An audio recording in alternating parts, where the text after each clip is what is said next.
If Alex Verdugo hits, he's playing for the San Diego Padres. All that matters of these three is who hits.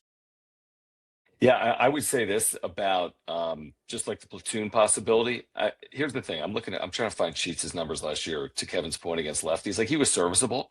Yeah, obviously, like 670 or something. Yeah, 669. Even Castellanos last year. Actually, I'm looking at Castellanos' career.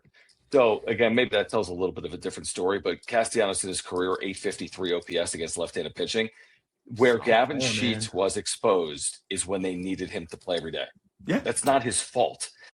Like you can't allow that to, in my opinion. And now it's hard to have a true platoon that just works all season long. Maybe it's wishful, but again, to me, it's overexposing when you're asking a player that's been good for a couple of weeks. Now all of a sudden you just play against lefties and righties. I love it. When that hasn't been who you've been. Like, that's going to be very tough against some of the best left-handed starters in baseball to get 3-4 plate appearances against those lefties. I would ride the platoon. I really would. I know they like Sheets. I know he had a good year. I think it's for the benefit of both Sheets and the organization. If they limit his opportunities, you can expand it out a little bit, but I think it's exposing to play him every day. John and Kevin, sorry, Kevin, you can go. No, Sheets knows that. He wants to play every day, but I got to tell you, I've been in this business a long time, and if there's somebody who I believe in more than Gavin Sheets just wanting to be a part of a winning team, and Jackson Merrill, obviously, because he'll kill you rather than lose. Like, Gavin Sheets is like, man, you remember what he said after they got O'Hearn and Laureano last year? I mean, that guy's just like perfect example. Like, he gets it. He pretty much got they pretty much traded for his replacement to an extent. Hey man, you're going to be on the bench, even though you had the best half of the season you've had in Major League Baseball. And what does he do as a pinch hitter? He rakes.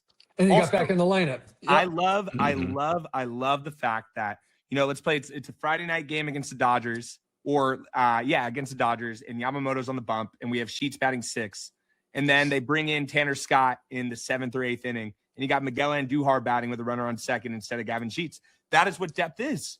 That's what it's all about. And with Craig, I think we have guys. Like, I think Andujar is I personally really do think that's going to be the signing we look back on where we're like, man, that was it. Like, that was the guy that pushed us from, an 86 win team to a 91 win team, and we end up making the playoffs. Like, that's the type of player similar to I always love to bring back, the Peralta Solano vibes of 2024. But really, those players had some major moments, right? And like, they weren't everyday guys. They didn't start the season. So I'm really excited for all three of those guys. Andujar is one of the reasons why this could be as good a lineup as they've had in a 100%. While.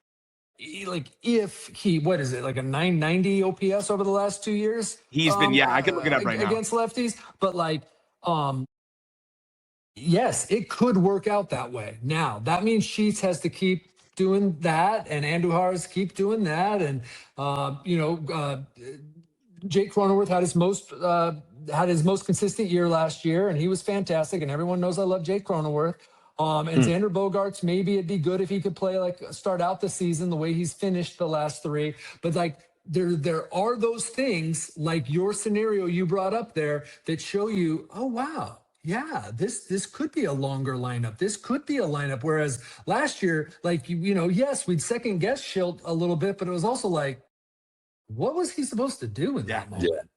Yeah. Well, isn't it funny how we'll have these shows every week, right? And we'll talk about all these players and like the 5th spot in the rotation. Tatis hits 45 home runs. We might not even have to do this show, right? You're like, hey, we'll make the playoffs. Like, I truly believe this team's success is on 3 players, and it's been on 3 players for the last, I guess, for Merrill more recently, but overall, the last 6 years, it's been on Tatis and Manny. If Tatis and Manny show up, 2022, perfect example. There was a time when Soto would have been in there, right? Yeah. Exactly. But it's honestly Machado, though. It's honestly Machado. I'll tell you what, Tatis has had big numbers where it doesn't necessarily I'm going back to 2021, right? I mean, the team wasn't good. He was great. For whatever reason, when Machado is going through one of those stretches, though, the team will perform. The team will not fail to back him at his best. It's crazy, like that saying, like as man goes, the team goes. That's way too simplistic. Like, baseball is well beyond. Look at Ohtani with the Angels. Look at Trout with the Angels. Like, you can't just say that. But sometimes with a player like Manny Machado, it feels like when he's going good, the team by and large has played good baseball in San Diego. He started the All-Star game this year, right? The 5 All-Star game at third base. And then look at his OPS in, in August and September. He had like a less than 600 OPS in both of those. That's why his First OPS time. ended up with this 795 OPS. I don't know if he's a strong finisher. Injury. I don't know if it was whatever was going on. If Manny Machado has an 850 OPS, this team is a great baseball team. As simple as that. And I love your point, Jon. I completely agree. All right, guys, let's, this is a great first episode. So before we get out of here, 30 seconds from each of you before we get out of here on where our viewers and listeners can find what you're working on throughout the course of the week. Kevin, where can our viewers catch you other than here? Union-Tribune.com. That's where I write, and I write a lot. So you do. That's where I'm at, and occasionally on Twitter. But Union-Tribune.com.